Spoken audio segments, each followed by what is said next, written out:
ಸರಿ. ಮುಂದೆ 43ನೇ ಶ್ಲೋಕ.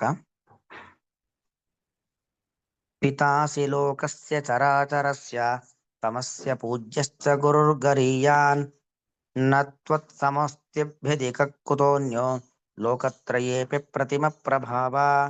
ಪಿತಾ ಅಸಿ ಲೋಕಸ್ಯ ಚರಾಚರಸ್ಯ ತ್ವಂ ಅಸ್ಯ ಪೂಜ್ಯಃ ಚ ಗುರುಃ ಗರೀಯಾನ್ ನ ತ್ವತ್ಸಮಃ ಅಸ್ತಿ ಅಭ್ಯಧಿಕಃ ಕುತಃ ಅನ್ಯಃ ಲೋಕತ್ರಯೇ ಅಪಿ ಅಪ್ರತಿಮ ಪ್ರಭಾವ.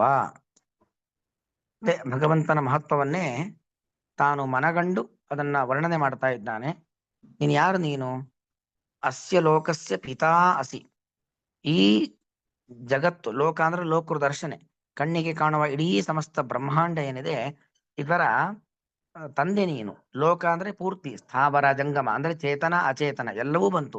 ಇದೀ ಎಲ್ಲದರ ಸೃಷ್ಟಿಕರ್ತರು ನೀನು. ಹಾಗಾಗಿ ಜಗತ್ತಿನ ತಂದೆ ನೀನು.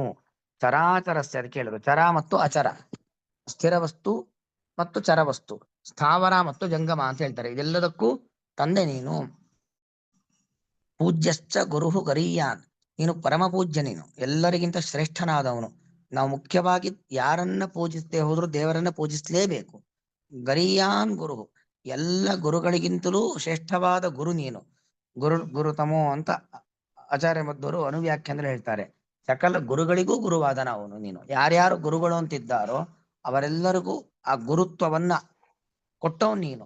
ಹಾಗಾಗಿ ಸಕಲ ಗುರುಗಳಿಗೆ ಗುರು ನೀನು. ಅದಕ್ಕೆ ಗರೀಯಾನ್ ಗುರುಹು, ಶ್ರೇಷ್ಠವಾದ ಗುರು ನೀನು. ನ ತ್ವತ್ಸಮಃ ಅಸ್ತಿ, ನಿನಗೆ ಸಮಾನನಾದವರೇ ಇಲ್ಲ. ಸಮಾನನಾದವರೇ ಇಲ್ಲ ಅಂದಮೇಲೆ ಅಭ್ಯಧಿಕ ಅನ್ಯ ಕುತಃ, ನಿನಗಿಂತಲೂ ಜಾಸ್ತಿಯಾದವನು ಇನ್ನಿರ್ಲಿಕ್ಕೆ ಸಾಧ್ಯವಾ? ಸಾಧ್ಯವೇ ಇಲ್ಲ.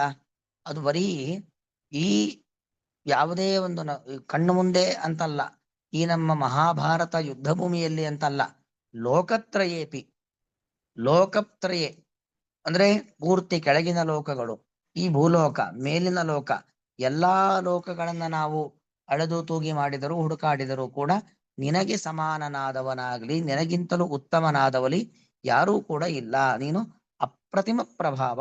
ನಿನ್ನ ಪ್ರಭಾವ, ನಿನ್ನ ಸಾಮರ್ಥ್ಯ ಇದೆಯಲ್ಲ, ನಿನ್ನ ಪ್ರಭಾವ, ನಿನ್ನ ಐಶ್ವರ್ಯ ಅದು ಅಪ್ರತಿಮ. ಅದಕ್ಕೆ ಸದೃಶವಾದದ್ದು ಪ್ರತಿಮಾ ಅಂದ್ರೆ, ಅದಕ್ಕೆ ಸದೃಶವಾದದ್ದು ಮತ್ತೊಮ್ಮೆ ಅಂದ್ರೆ ಪ್ರತಿಮಾ. ನಿನಗೆ ಸದೃಶವಾದಂತಹ ಐಶ್ವರ್ಯ, ನಿನಗೆ ಸದೃಶವಾಗಿರತಕ್ಕಂಥ ಪರಾಕ್ರಮ ಅದು ಜಗತ್ತಿನಲ್ಲಿ ಎಲ್ಲೂ ಇಲ್ಲ. ನಿನಗೆ ಒಂದು ಉದಾಹರಣೆಯನ್ನು ಕೊಡ್ಲಿಕ್ಕೆ ಬರೋದೇ ಇಲ್ಲ. ನೀನು ಎಲ್ಲದಕ್ಕೂ ಮಿಗಿಲು ಹೊರತು, ನಿನಗಿಂತ ಕೆಳಗಿನವರು ಅಥವಾ ಎಲ್ಲರೂ ಇದ್ದಾರೆ ಹೊರತು ನಿನ್ನನ್ನ ಮೀರಿಸಿದವರು ಅಂತ ಯಾರೂ ಕೂಡ ಇಲ್ಲ ಅನ್ನೋದು ಇದರ ಒಟ್ಟು ಅಭಿಪ್ರಾಯ.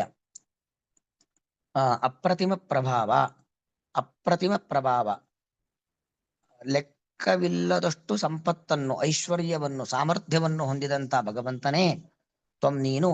ಅಸ್ಯ ಲೋಕಸ್ಯ, ಅಸ್ಯ ಚರಾಚರಸ್ಯ ಲೋಕಸ್ಯ, ಲೋಕಕ್ಕೆ ವಿಶೇಷಣ ಚರಾಚರಸ್ಯ, ಚರಾಚರಸ್ಯ ಸ್ಥಾವರ ಜಂಗಮಾತ್ಮಕವಾದ ಲೋಕಸ್ಯ ಜಗತ್ತಿಗೆ ಪಿತಾ ಅಸಿ, ತಂದೆಯಾಗಿರುವೆ.